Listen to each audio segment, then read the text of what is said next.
வரும் ஜூன் 19ஆம் தேதி மாநிலங்களவை தேர்தல் நடக்கும் அப்படின்னு அறிவிப்பு வெளியாகி இருக்கு. தமிழகத்திலிருந்து மாநிலங்களவைக்கு தேர்வு செய்யப்பட்டிருக்கக்கூடிய 6 உறுப்பினர்களுடைய பதவிக்காலம் முடிவடைய இருக்கு.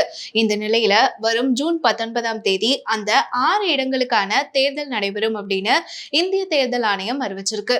பாமக தலைவர் அன்புமணி ராமதாஸ், அதிமுகவை சேர்ந்த என் சந்திரசேகரன், திமுகவை சேர்ந்த எம் சண்முகம், எம் முகமது அப்துல்லா மற்றும் பி வில்சன், மதிமுகவை சேர்ந்த வைகோ இவங்க 6 பேருடைய மாநிலங்களவை உறுப்பினர் பதவிக்காலம் வரும் ஜூலை 24ஆம் தேதியோட முடிவடையுது.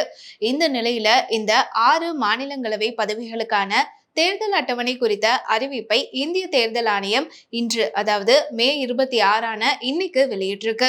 அதன்படி வரும் ஜூன் 9ஆம் தேதி இந்த பதவிகளுக்கு வேட்புமனு தாக்கல் செய்வதற்கான கடைசி நாள் அப்படின்னும், ஜூன் 19ஆம் தேதி வேட்பு மனுக்கள் மீதான பரிசீலனை நடைபெறும் அப்படின்னும் அறிவிக்கப்பட்டிருக்கு. இது மட்டும் இல்லாம வேட்பு மனுக்களை திரும்ப பெற ஜூன் 12ஆம் தேதி இறுதி நாள் அப்படின்னு சொல்லியிருக்காங்க.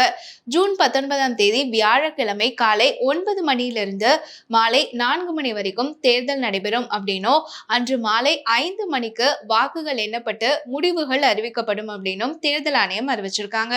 இதே போல அசாம் மாநிலத்துல காலியாக இருக்கக்கூடிய 2 மாநிலங்களவை உறுப்பினர்களுக்கான தேர்தலும் நடைபெறும் அப்படின்னு தேர்தல் ஆணையம் அறிவிச்சிருக்கு.